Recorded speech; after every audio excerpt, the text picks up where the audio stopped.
Alejandro La Rosa, cofundador y director ejecutivo de FIO.com, es contador público nacional egresado de la Universidad Nacional de Rosario. Un MBA en la IAE, la Universidad Austral, emprendedor en Endeavor. En el año 1999 fundó su propia empresa FIO.com y desde el año 2001 se incorpora a Cresud como socio estratégico. Sus principales unidades de negocios son el corretaje de granos, la comercialización de insumos y el portal FIO.com. Hola, ¿qué tal? Buenas tardes a todos. Gracias a los chicos de C, Mateo, por invitarme a este panel. Para arrancar, digamos, mi participación, que la dividí en 3 partes, voy a contar un poco, primero 7-8 minutos y muy rápidamente nuestra historia, que como decía recién tiene casi 11 años. Y es significativo porque nuestra empresa nació con una idea. Digamos, generalmente las empresas nacen o con una idea o porque alguien ve una oportunidad, pero con esa idea y esa oportunidad nosotros concebimos una compañía, digamos, un modelo de negocio que no tiene casi nada que ver con el que tenemos hoy. Así que por eso es que me parece importante repasar cómo nacimos. Yo cuando estaba en el año 98, estaba terminando la facultad. Yo no tengo origen relacionado con el agro, ni mi familia tampoco, soy de Rosario, y encontré en la facultad un cartel de un programa de becas de la Bolsa de Comercio de Rosario para entrenar a estudiantes en lo que eran operaciones de futuros y opciones y cómo era el mercado de granos. Me inscribí, entré en el programa de becas, me ofrecieron trabajar en la bolsa y en el ROFEX, que es el mercado de futuros de Rosario, y a mitad del 98, cuando empiezo a trabajar ahí, mis funciones eran, por un lado, dar capacitaciones a productores y salir a dar charlas difundiendo lo que era el uso de los futuros y las opciones, y por otro lado, en el ROFEX empezamos a armar algunos contratos y el mercado estaba en ese momento volviéndose electrónico. El ROFEX desde el año 99 es un mercado que empezó a operar en forma totalmente electrónica. Y yo vi esos 2 procesos y lo que veíamos era, a nosotros nos sorprendía muchísimo la falta de información que había en el sector para tomar decisiones, sobre todo del lado del productor. Por ejemplo, me acuerdo nosotros habíamos una extranet para que los agentes del mercado entraran y vieran los cierres o vieran los precios en tiempo real y le giramos el cierre por mail. Y los agentes nos pedían, no, faxiámelo porque yo a última hora del día les paso el fax a todos mis clientes de cuáles fueron los cierres del día. O íbamos a dar una charla y la gente no sabía qué estaba operando el mercado. O sea, imagínense que en ese momento el celular estaba más o menos difundido y el uso del email también estaba, digamos, no era una tecnología que la usaba todo el mundo. O sea, de hecho uno decía, este es mi email, o tenés email, preguntaba. Hoy prácticamente uno da por hecho que la gente tiene correo electrónico. Entonces, lo que dijimos, bueno, vamos a armar una empresa. Nosotros nos gustaba mucho Internet desde sus orígenes, con un amigo que trabajaba en ROFEX. Armemos una empresa que haga lo que hoy da el portal de FIO, que la mayoría de ustedes conocen, pero con la idea que arrancamos era prácticamente lo que hacemos hoy como portal. Cotización de los mercados agrícolas en tiempo real, noticias, clima, herramientas de comunidad. Entonces nuestra idea era, bueno, por un lado pongamos contenidos, herramientas de comunidad, tengamos a todos los productores conectados y después empecemos a armar plataformas transaccionales para llevar el negocio que hoy vemos que es offline a Internet. Y con esa idea, digamos, nos fuimos del mercado. Mi socio, que tenía un perfil más tecnológico que yo, consiguió que su suegro, que en verdad no era su suegro, no estaba casado, que el padre de su novia le diera 30.000 pesos. Con eso nos llevamos un programador, nos prestaron una oficina y empezamos a trabajar en la idea del portal. Cuando vamos a contratar el hosting, digamos, donde alojar el sitio, de casualidad nos contactamos con un agente de bolsa muy importante de Rosario y cuando le contamos la idea, pues se la contábamos a todo el mundo que nos cruzábamos, dice, me interesa, tráiganme el plan de negocios. Y ahí nos generó un problema, porque no teníamos plan de negocio. Entonces, bueno, nos obligó a bajar a papel lo que queríamos hacer y después de un mes de negociaciones aceptaron poner $400.000, que eso era lo necesario para financiar lo que nosotros creíamos en ese momento el proyecto los 3 primeros años. Y así nace nuestra empresa. Nació, de hecho el portal lo pusimos online en noviembre del 99 y me acuerdo ese verano porque estaba pleno la burbuja de Internet, que nosotros no entendíamos muy bien qué era una burbuja. O sea, a nosotros nos parecía que nos habían dado la plata porque realmente nuestra idea era muy buena.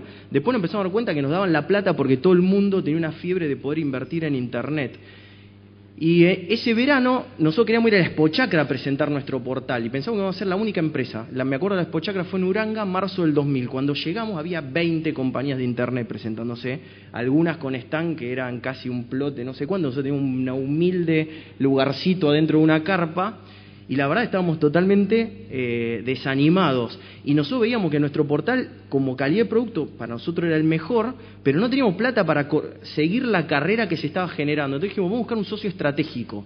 Tenemos que buscar una empresa, digamos, del sector real, porque en ese momento como que nuestros socios nos querían acercar a algunos bancos, nosotros como no nos sentíamos como en esa situación, y así fue como que directamente vimos que el grupo IRSA, que tenía muchas empresas, Alto Palermo, el Banco Hipotecario, IRSA, Cresud, que era la compañía agropecuaria, estaba invirtiendo en Internet. Nos presentamos en Cresud, pedimos una reunión y por suerte terminamos asociándonos con ellos. Y ahí conseguimos una inversión muy fuerte de capital, que fue la que nos permitió acompañar esa ola. Ahora, esa ola, realmente, nosotros pensamos no se iba a romper nunca. Entonces, cuando entra Cresud, obviamente nos pone en una velocidad que era la que se estaba corriendo en Internet en ese momento. Nos pedía, vayan a Brasil, vayan a Estados Unidos. Nosotros teníamos, para que usted tenga una idea, 6 personas en la oficina de Rosario. Empezamos a viajar, empezamos a contratar gente. Yo volví a Rosario y no sabía la gente que teníamos, cómo se llamaba. En 4 meses teníamos 40 personas en la oficina de Rosario, programadores, diseñadores, gente de contenidos. Teníamos que acelerar el desarrollo de la plataforma.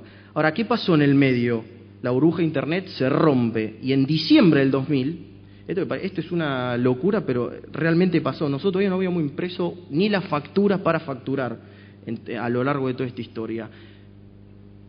Solamente 30 días después de que Cresud entre, rechazamos una oferta por el doble del valor. O sea, la empresa ya valía supuestamente el doble porque tenía Cresud adentro. Y lo rechazamos porque pensábamos que realmente estas compañías no iban a tener techo. Y nosotros no lo creíamos porque, honestamente, cuando uno está en eso y no tiene tanta experiencia y le pasan esas cosas, como que ya creíamos que realmente esto no íbamos, siempre íbamos a conseguir plata para seguir invirtiendo. Y cuando en diciembre del 2000 nos dicen, muchachos, a vivir con lo nuestro, ya nos habíamos quemado la mitad de la plata. Por otro lado, nos sentimos un poco tranquilos y empezamos a concentrarnos en lo que era desarrollar las plataformas, que eran una plataforma para comprar y vender hacienda por Internet, hoy hay un montón de empresas haciendo eso, otra para permitir licitaciones de compra de insumos, otra para permitir que el productor cargara lo que quería vender y que entraran corredores y exportadores y le ofrecieran los mejores negocios, y había como una puja online, y presentamos esas plataformas en la Expo Chacra del año siguiente, que fue la de marzo del 2001, y me acuerdo cuando vamos a esa Expo Chacra, renuncia López Murphy, y la Argentina empieza el derrape, y nosotros estamos queriendo que la gente adopte una tecnología que realmente hoy, yo creo que de alguna forma todavía el mercado no está preparado. Entonces obviamente estamos tratando de vender algo que era invendible y ya no estaba la promesa que íbamos a ir consiguiendo plata, y obviamente que a la crisis de Internet se nos suma la crisis de Argentina. En diciembre del 2001, nuestra empresa prácticamente, digamos, cuando estalla la crisis en la Argentina, nuestra empresa no paraba de perder plata y nosotros no parábamos de ajustar nuestros gastos, y ya era una cosa es, digamos, volverse fibroso y otra cosa es estar anémico. Nosotros ya estábamos anémicos y la verdad es que veíamos que no la dábamos vuelta. Entre diciembre y marzo del 2002 estábamos en el limbo, porque cuando estalla la crisis no sabíamos realmente si nuestros accionistas querían seguir, nuestros empleados no sabían si iban a mantener el trabajo. En ese momento ya quedamos 6 o 7 personas en la empresa. Nosotros ya no sabíamos con mis socios si realmente la queríamos seguir remando, porque veíamos que era cuesta arriba, y aparte estábamos muy desanimados porque esto había sido realmente una montaña rusa. Entonces, lo que planteamos con nuestros socios, que principalmente era Cresud, porque los inversores de Rosario, la mayoría se habían salido cuando entró Cresud, nos dijeron, bueno, traenos 2 o 3 escenarios de qué hacemos con esta empresa. Entonces era, bueno, un escenario que era, obviamente lo teníamos que presentar, era, bueno, cerrémosla. Digamos, teníamos plata para indemnizar a todo el mundo y quedaba algo de caja. Si no la cerrábamos, teníamos plata para durar 6 meses. Nosotros sabíamos, si no aumentamos la facturación a partir de marzo, en septiembre nos quedábamos sin plata para seguir operando. Otro escenario era, lo que nosotros empezamos a concebir nosotros veíamos que el portal tenía valor, las visitas crecían, la gente se registraba para hacer negocios, nosotros teníamos corredores, exportadores, proveedores de insumos arriba de nuestras plataformas. Lo que pasa es que cuando el productor quería hacer un negocio, a lo mejor probaba alguna vez la herramienta y después la relación seguía por afuera, a nosotros nos salteaban, o había un montón de variables que la plataforma no cubría, como el riesgo crediticio, por ejemplo. Entonces, nosotros habíamos subestimado un montón de barreras, pero la verdad es que el tráfico y la cantidad de productores que se registraban para hacer negocio con nosotros no paraba de crecer. La marca era muy conocida y aparte nosotros no queríamos, digamos, cerrar la empresa. Entonces, dijimos, bueno, acá lo que está fallando es el modelo de negocio, tenemos que reconvertir la empresa, tenemos que ser nosotros los que proveemos los servicios, es decir, nosotros tenemos que vender insumos, nosotros tenemos que ser correo de grano, de correo de futuro. Pero nuestros accionistas habían puesto una ficha en Internet, era una inversión en una industria que no paraba de crecer en valor. Entonces dice, bueno, es más, nosotros dentro del grupo IRS éramos con mis socios los chicos de Internet. O sea, bueno, ¿y ustedes qué saben de eso? Pues aparte nos miraban y al lado nuestro tengo programadores, gente de diseño, de contenidos. La verdad no sabemos nada, pero estamos seguros que este es el camino. Entonces los otros dos escenarios que habíamos presentado era, bueno, pongan plata y traemos gente que sepa y aprovechamos el portal. Y la otra escena, bueno, y si no, vamos despacito, es decir, empecemos con los negocios que tienen menos riesgo, vendamos insumos de contado y después empecemos con el corretaje de grano a nivel de, digamos, haciendo negocios de contado y así vayamos gradualmente. Lo que aprobamos fue este escenario, digamos, intermedio. Entonces, en el 2002 empezamos a vender nosotros los insumos, a los 3 meses pusimos la empresa en equilibrio. Fines del 2002 empezamos a armar la empresa para hacer correo de granos, inscripciones, las inscripciones necesarias en la bolsa, en la FIP, etcétera, los sistemas. Pero no teníamos nada de capital. O sea, hasta ahora los accionistas era, bueno, te dejo ahí y andás generando algo de caja y lo que generes reinvertilo y hacé lo que puedas, pero estás solo. Y la verdad, el negocio empezamos a operar como corredores, creo que septiembre del 2003. Ese fue nuestro primer ejercicio, hicimos 50.000 toneladas, el 70% fue Cresud, por suerte Cresud nos permitía aprender con su volumen, Cresud tenía otros corredores obviamente, porque para nosotros todo esto era un cambio.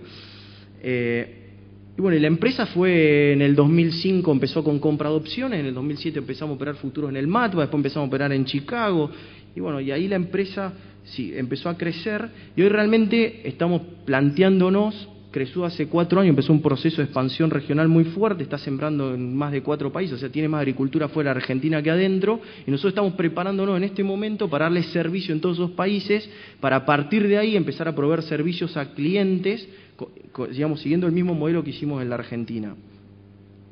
Entonces Teo me decía, bueno, en este panel trata de rescatar qué cosas los trajeron hasta acá.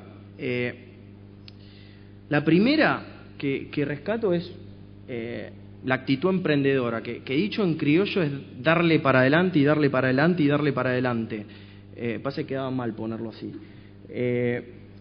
Eso darle para adelante es una mezcla de actitud, de ser testarudo, de algo de racionalidad y algo de intuición, pero es una mezcla de todo, es muy difícil de saber, porque realmente la decisión más racional era cerrar la empresa, ¿está bien? Yo lo miro ahora y digo, ¿cómo no cerramos? La verdad es porque fuimos testarudos y porque era una cuestión de orgullo, decir, nosotros vamos a demostrar que esto lo podemos sacar adelante.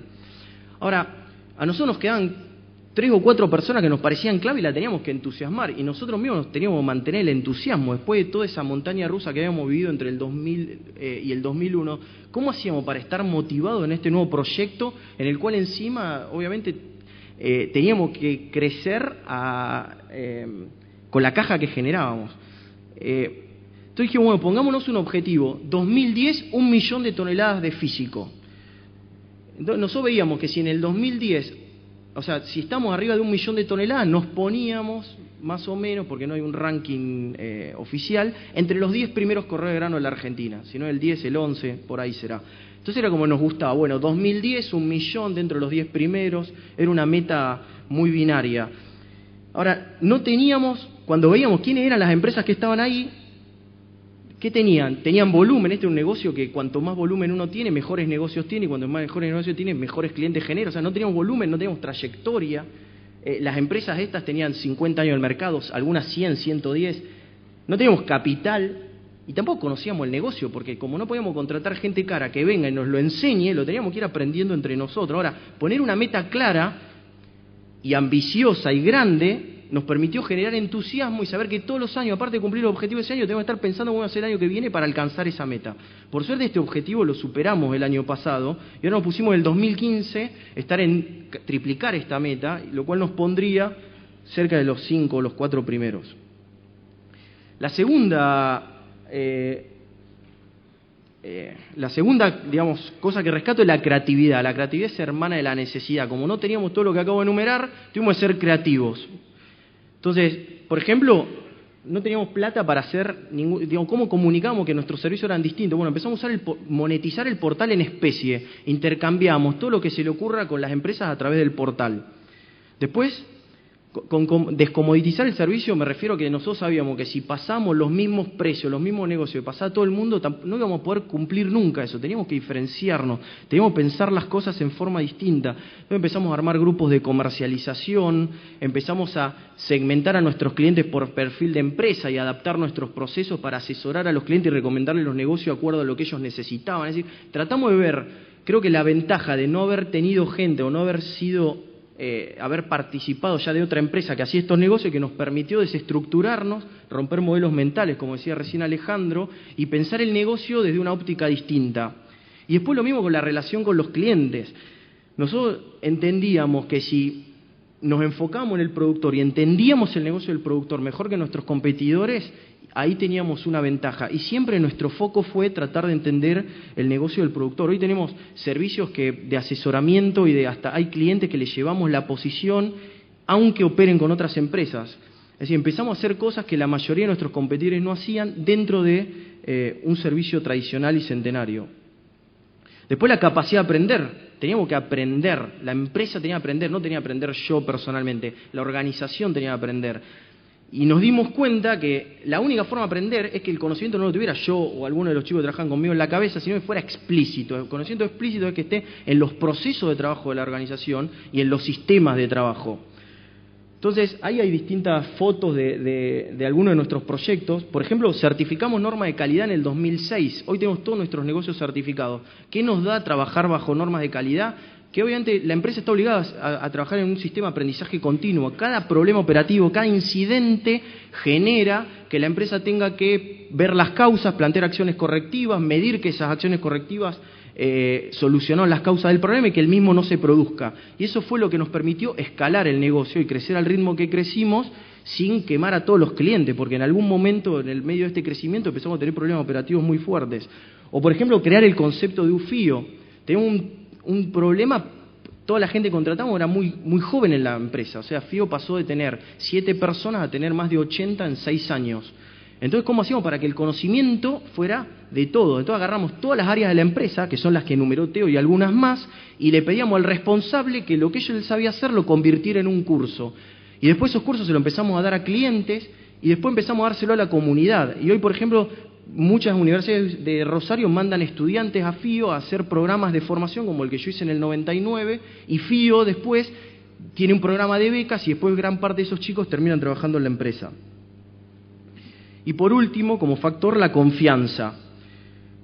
La confianza de nuestros clientes en el medio de todo este proceso, cuando nosotros, para ganar la confianza del cliente, por ejemplo, dábamos un taller de comercialización y para nosotros había que vender futuros y no vender el forward, y nosotros no operábamos futuros, decíamos al cliente, vende el futuro, bueno, lo quiero hacer con vos, no te puedo tomar el negocio, andá y hacelo con un tercero. O sea, privilegiar siempre, darle el mejor negocio a los clientes, por ejemplo, fue generando una relación de confianza muy fuerte. Después el equipo de FIO. FIO tiene políticas para comprometer a la gente. En una empresa que estaba arrancando de cero, siempre tuvimos políticas de empresa abierta. Todas las gestiones de FIO son abiertas. O sea, cualquier empleado de la empresa puede ir a la gestión económica que se hace todos los meses, puede ir a la gestión de cualquier área. Bueno, voy a ir más rápido. Y después, obviamente, el círculo se cierra en la confianza con los accionistas. Creo que FIO pudo llegar hasta acá porque nosotros, por un lado, no nos fuimos, sino que le dijimos a los inversores, bueno, vos confiaste en nosotros, nos fue mal, nos fue mal con nuestra idea, nosotros nos quedamos a remarla, ustedes confíen, y después FIO a lo largo de los años, a medida que fue creciendo, fue recibiendo nuevas inversiones de capital de los mismos accionistas. ¿Qué vemos hacia adelante?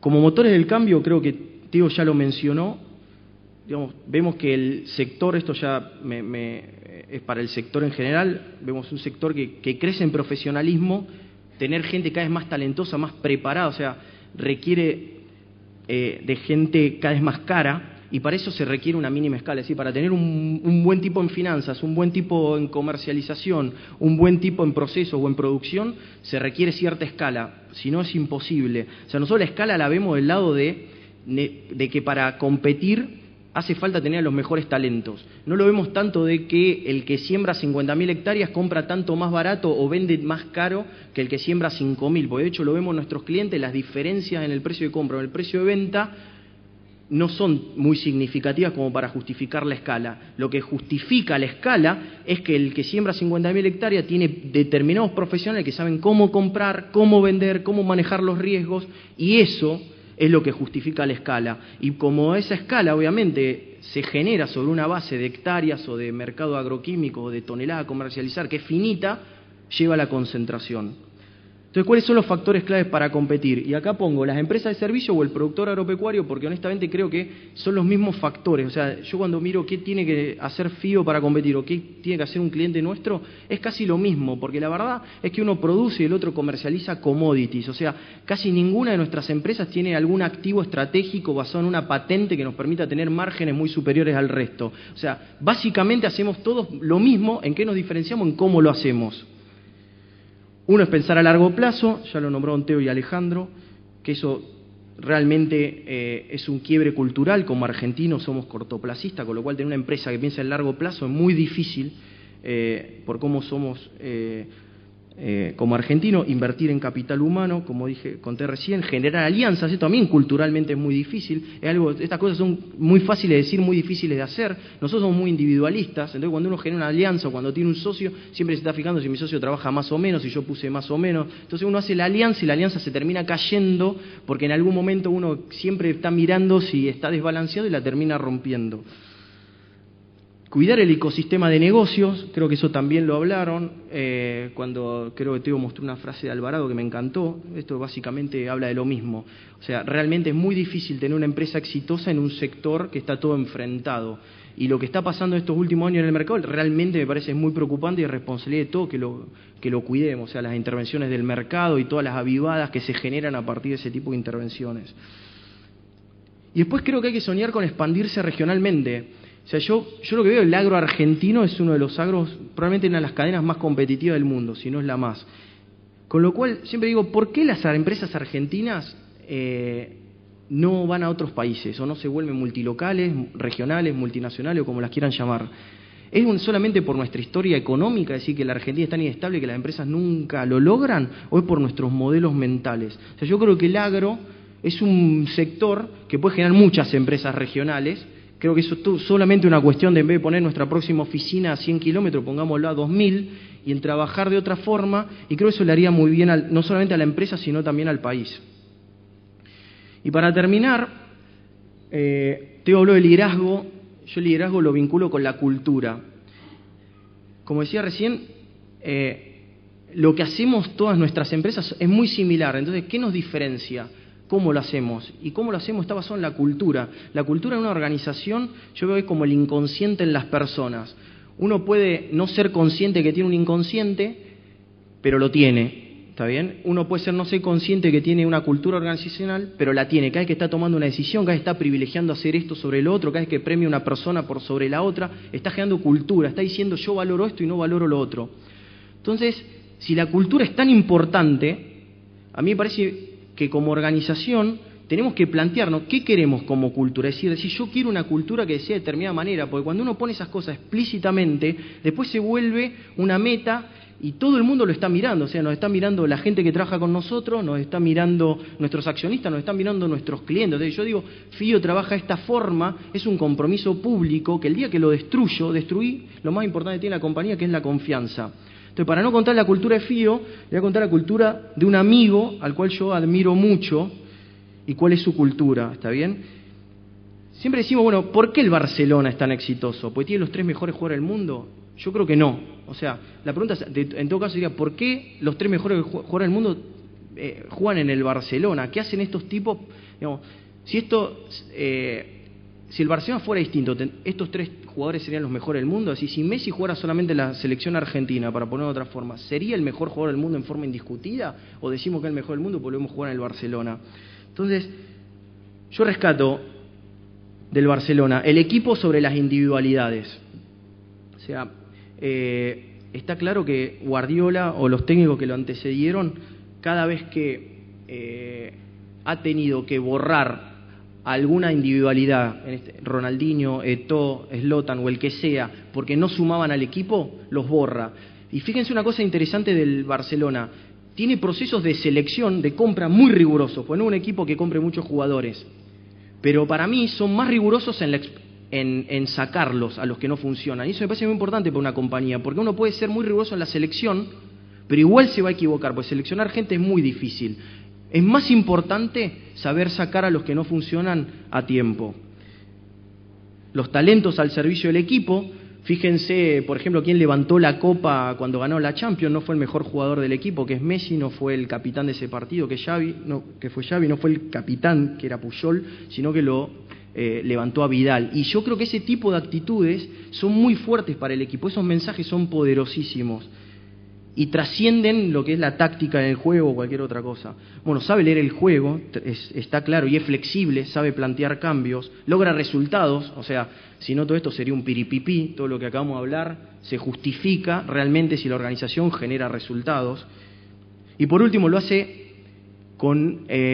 manteniendo los valores de la humildad y el perfil bajo, que no es lo mismo que falsa modestia, lo cual hace que todo esto sea todavía mucho más meritorio. Bueno, muchas gracias.